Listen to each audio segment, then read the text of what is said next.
Today, at 15:45 hours, India conducted 2 underground nuclear tests in the Pokhran range. Just last week, India conducted a series of nuclear explosive tests. Pakistan, China, the United States of America, and several other countries sharply reacted to the Indian nuclear tests. A widespread atomic power industry in the world will necessitate an international society in which the major states have agreed to maintain peace.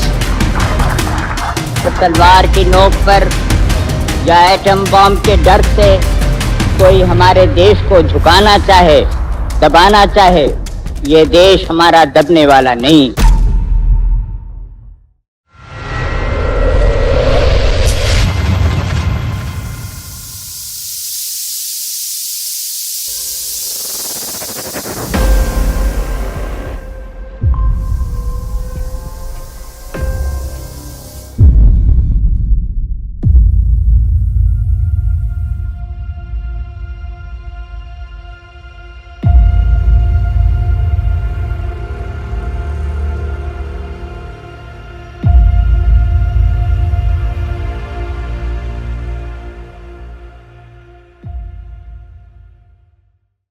In May of 1998, the Pokhran 2 nuclear test marked a turning point for India, establishing its prominence as a significant nuclear power. This landmark event not only defined India's contemporary nuclear capabilities, but also triggered a notable shift in global dynamics within the intricate realm of nuclear politics. The roots of India's nuclear journey can be traced back more than 24 years to the 18th of May, 1974, when India conducted its first nuclear test. The significance of this undertaking raises thought-provoking questions. Why did India think it was necessary to obtain nuclear weapons, to obtain nuclear power? How did India keep the world clueless about the top-secret mission of Pokhran?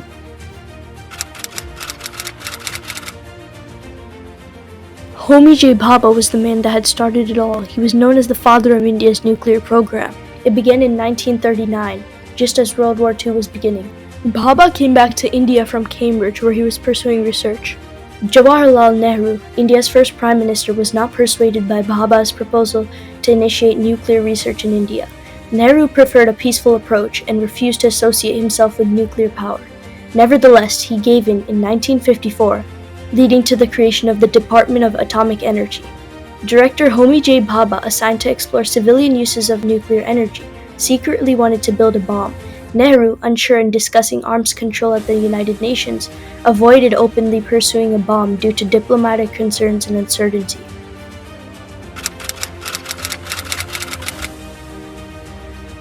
After attacking India in 1962, China conducted its first nuclear test 1 year later. Alarms are going off in Delhi. India now had 2 opposing countries surrounding it, one of which was a nuclear power. When these guys conducted this particular test, they were between devil and deep sea. Considering the way India is poised as a geography, it kind of has a issue. It has got 2 hostile nations, hostile neighbors on either side. So one is Pakistan, another one is China. And then the other big powers in the world, like US, was kind of favoring Pakistan. So they were in a way facilitating their nuclear program as well. So it was increasingly becoming a threat for India to survive without a nuclear armament program. Lal Bahadur Shastri, the PM after the Sino-Indian War, needed to make a call. He started by pleading with nuclear powers to ensure India's security, but they failed to respond. A nuclear response was the only option left, but there was just one small issue. Things were going to change. The Non-Proliferation Treaty, which established a deadline for nuclear powers, was signed in 1968. The Soviet Union, the United States, the United Kingdom, France, and China created the Non-Proliferation Treaty.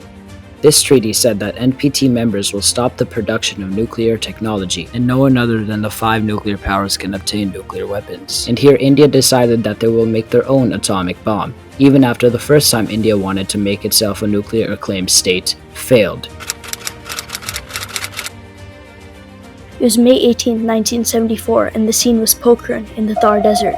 The bomb, known as the Smiling Buddha, was comparable to the nuclear bomb Fat Man, America's bomb dropped on Hiroshima and Nagasaki. A group of 75 classified engineers from the Indian government were involved in this project. Rumors said that not even the Minister of Defense knew of the work in Pokhran, inferring the level of secrecy present. Parts of the bomb came from different places: the implosion system from Chandigarh, the detonation system from Pune, and the plutonium from the Sears reactor in Trombay. Everything was put together in Trombay and transported to Pokhran. The test generated great results. Peaceful nuclear explosion, as India put it, with minimal military implications. However, the rest of the globe did not agree. The United States and Canada led the West, imposing severe sanctions. However, the message was received. India would not be taken lightly. India needed to move quickly. Prime Minister Narasimha Rao, India's 12th PM, gave his approval for one more test in 1995. Everything was ready. The venue was back in Pokhran, but there was one issue. America had caught India.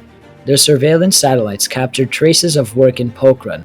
President Bill Clinton was concerned about an arms race between Pakistan and India over nuclear weapons. He started by sending the US ambassador on a mission to show Indian officials satellite images of Pokhran. He then had a phone conversation with PM Rao. In any case, the match was over. India had made the decision to scrap the plan. However, in 1998, while running for Prime Minister, Atal Bihari Vajpayee's party passionately advocated for India's nuclear empowerment in their campaign. Out of pressure, geopolitical pressure. But he took a decision.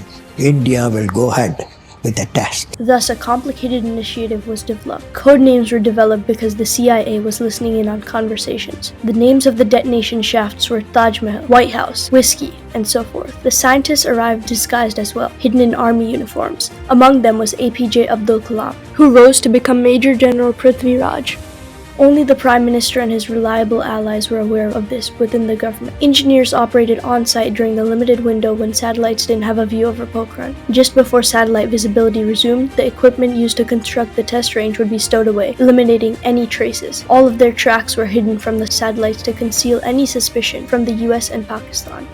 On May 11th of 1998, an Indian Air Force plane was sent to Jaisalmer, carrying bombs, which would be transported from the plane to Pokhran using 4 trucks. That way, there would be less suspicion of the bombs on board. On the day of the testing, there was too much wind for the test to be conducted, as the radiation from the bombs could be sent to Pakistan. At 3:45 p.m., when the wind settled, the 3 nuclear tests were successfully conducted. 3 bombs were tested.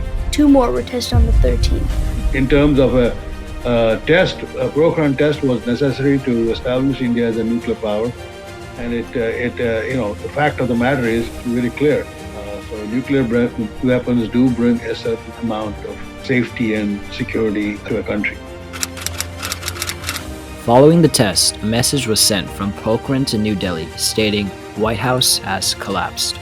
Bill Clinton was furious back in Washington. "We are going to come down on those guys like a ton of bricks," he reportedly said. India, however, was prepared for it, as it was essentially a replay of 1974. With this, America imposed sanctions on India. America also tried to prosecute India for violating the Comprehensive Nuclear Test Ban Treaty, the NPT, and the Nuclear Suppliers Group, although it was not easy for America to prove India guilty. The CTBT banned nuclear testing in the atmosphere, space, and in the ocean, but India conducted their testing underground. And India had never signed the NPT, meaning that they could not be criminalized for violating it. In addition, all materials used for the nuclear testing were India's, which meant that they couldn't be prosecuted for importing nuclear supplies. As a result, India's nuclear program expanded even after the death of its principal proponent, Homi J. Bhabha, but the bomb was already prepared for use. All that was needed to be done was to let it deploy. In 1971, any doubt that might have existed disappeared. India did not pursue nuclear weapons out of a desire for dominance or to join a select group. It was about maintaining India's security in the face of 2 adversarial nations and about self-defense. The Pokhran II nuclear tests reshaped India's global stance, leading to diplomatic efforts like the 2008 India-US Civil Nuclear Agreement. Beyond bilateral impacts, these tests emphasized India's commitment to autonomy, leaving a lasting mark on global nuclear discussions. Pokhran II is a pivotal chapter in India's narrative, blending resilience, autonomy, and strategic pursuits, a turning point in the intricate landscape of geopolitics.